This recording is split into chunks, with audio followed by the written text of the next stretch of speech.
जय श्री कृष्णा। आप सभी को आज की कहानी है भगवान श्री कृष्ण का अपने भक्त के प्रति प्रेम।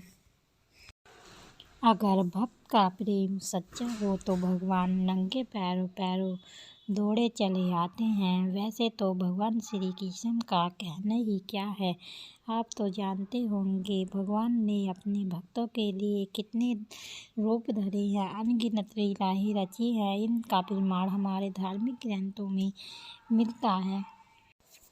ऐसी ही एक रोचक पूर्ण कथा है जो आज मैं आपको सुनाने जा रही हूँ।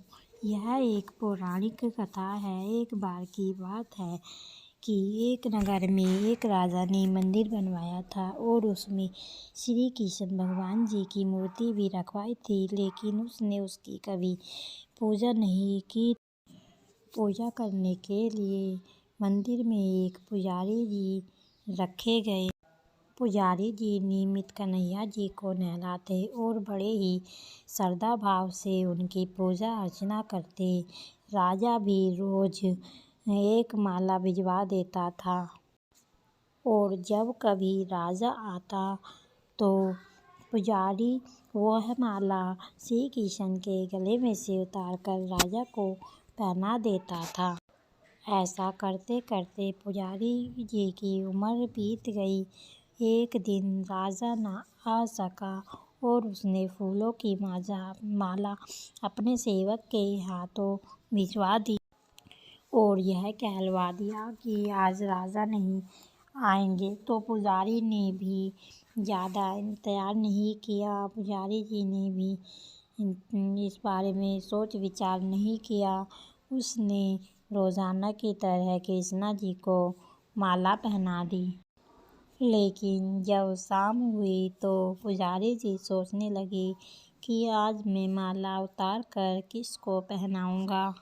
उसने सोचा क्यों ना ये माला आज उतार कर मैं ही पहन लूँ। वैसे भी मेरी उम्र बीती जा रही है, पता नहीं यह जीवन कब समाप्त हो जाए, अर्थात कब खत्म हो जाए। इसलिए पुजारी जी ने यह सोच विचार कर वह माला उतार कर अपने गले में डाल ली। लेकिन इतने में ही राजा का सेवक आ गया और कहने लगा, राजा की सवारी मंदिर में पहुंचने वाली है। राजा के आने की बात पुजारी ने सुनी तो वह डर गए और सोचने लगे, अगर राजा ने मुझे ऐसे देख लिया तो वह तो मुझे मरवा ही डालेंगे। आनन फानन करते हुए पुजारी ने वह माला पुनः उतार कर कन्हैया जी को पहना दी। जैसे ही राजा आए उसने कन्हैया जी के गले में से माला उतार कर राजा को पहना दी। लेकिन माला पर सफ़ेद बाल लगा था। राजा ने सफ़ेद बाल सब देखकर समझ गया कि यह माला पुजारी जी ने स्वयं पहनी है। राजा क्रोधित हो उठे और बोले कि माला पर सफ़ेद बाल कहाँ से आया। तो पुजारी और भी ज़्यादा डर गया और डर कर बोला, ये तो बाल भगवान श्री कृष्ण जी का ही है। राजा को और भी ज़्यादा क्रोध आ गया और वह और भी ज़्यादा क्रोधित होकर बोला, यह तो भगवान है, फिर इनके बाल सफ़ेद कैसे हो सकते हैं। फिर राजा ने आदेश सुना डाला कि कल श्रृंगार के समय हम स्वयं आएंगे और देखेंगे कि कृष्ण भगवान के बाल सफ़ेद हैं या नहीं, या फिर तुम झूठ बोल रहे हो। उन्होंने कहा, अगर पुजारी जी झूठ बोल रहे हैं तो इन्हें फांसी दे दी जाएगी। तब पुजारी जी ने श्री कृष्ण भगवान से कही एक बात। राजा का आदेश सुनकर पुजारी जी का डर के मारे बुरा हाल हो गया।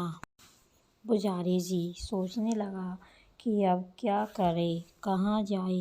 वह रोता रोता भगवान की शरण में गया और बोला, हे केशव, मुझसे झूठ बोलने का अपराध तो हुआ है, लेकिन अब मेरा मरना तय है। राजा ने आदेश दिया है, अब राजा से रक्षा करना ये आपके हाथ में है।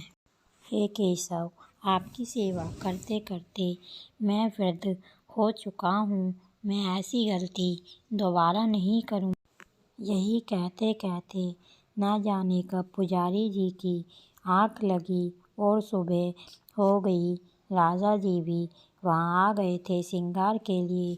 जैसे ही राजा ने किशन जी का मुकुट उतारा और देखे किशन जी के सारे बाल ही सफ़ेद हैं, लेकिन फिर भी राजा को विश्वास नहीं हुआ और उसने सोचा कि पुजारी जी ने ही फांसी के डर से बालों को रंग दिया होगा।